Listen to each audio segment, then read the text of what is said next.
I'm Jim Morningstar, Director of the School of Integrative Psychology and facilitator of the 9-session Integrative Life Teacher Training.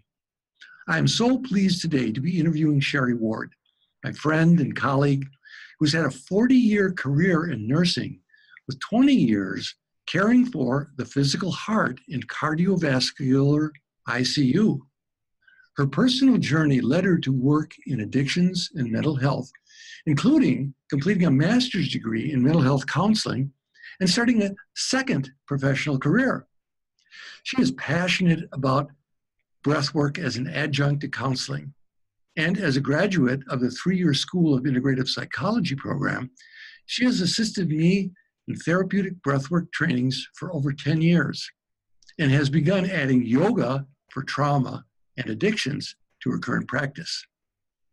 She has a calling to bring therapeutic breathwork to the underserved populations in addictions recovery and criminal rehab.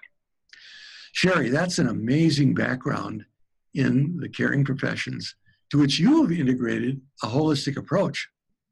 Would you share with us what called you to being a teacher and perhaps what have been some of the challenges for you en route? Okay. I kind of don't see myself as a teacher, at least in the formal sense of the word.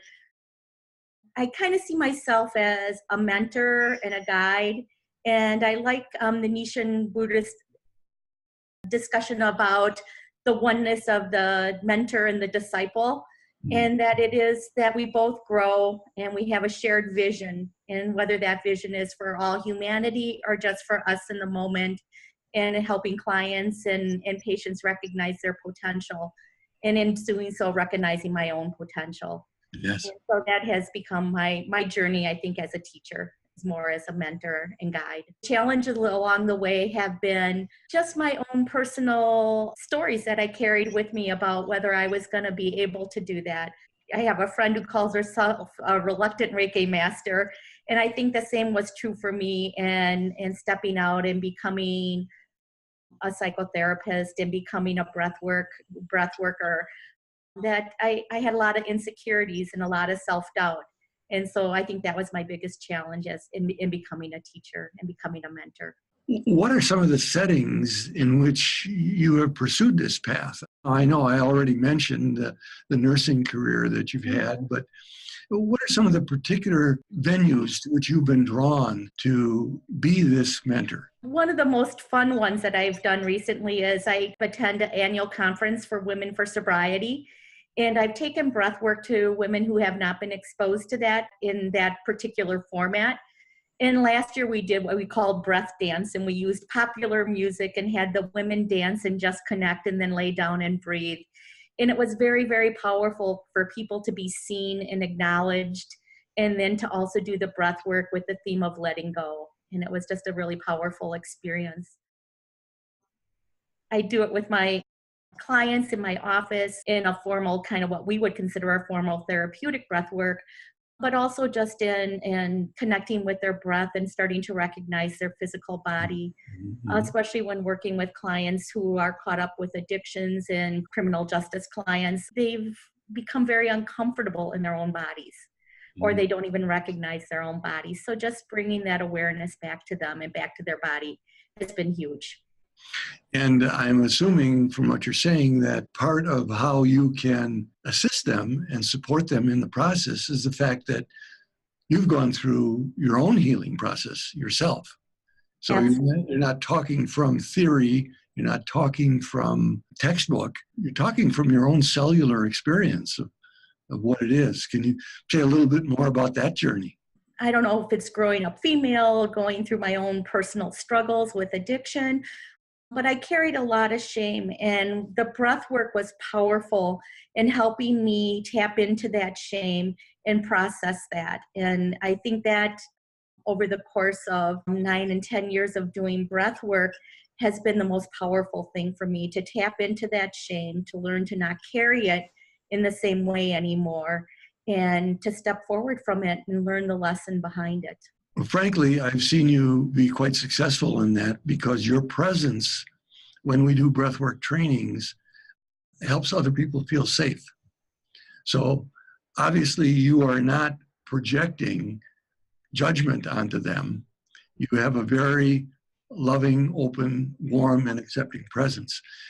And particularly when they admit mistakes or things that they're embarrassed about or ashamed of in their own past, you are so embracing of them that I always have seen that as a tremendous asset in creating the ambiance in which people can let down, do their breath work, and embrace themselves in a whole new way. I think it's great when we can touch each other's humanity and the totality of that, what we all are. We all have made mistakes. We have all done things that we're not quite proud of, and being able to hear those stories without judgment. And I think a lot of that came from my experience with you, Jim. One of the things I admire most about you is the non-judgment. And I think that doesn't come easy. I think we have to really practice being non-judgmental. And I think one of the skills that I've developed over time is being able to find, sometimes it's more challenging to find the goodness in someone. And when I can tap into that goodness, that one thing that I really value about that person, then I can hear the whole story and hear it without judgment. Yes. Well, I think we share something on this journey, Sherry, and that is we've had to be honest about our self-judgments. Because it's really hard to be open and accepting of someone else while I'm holding myself on the griddle, so to speak. Right. I've held myself hostage to a lot of things for a lot of years. So, and that's part of that journey, both in recovery and in developing a therapeutic practice is that very thing is if I don't do the work, I really don't have anything to offer anyone else. Amen.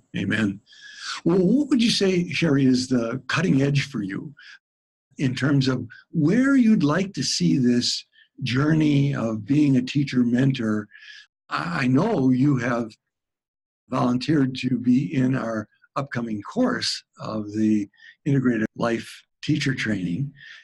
But what else is calling you, or where would you like to see this evolve in your near future? I've developed a small private practice for my mental health and addictions, and I would like to take that to my community. So through community breath work, through community education, helping people work through things, whether it's tapping into some of the programs that we utilized in the 3-year program or some of them that Jeremy Youst has also presented. Those were really powerful for me and my growth. And I would like to bring them to the community. Well, you know that I support you 100% in that, Sherry, because you don't just parrot things, you have integrated them. You make them your own, which is what I always say with any of the trainings that I do.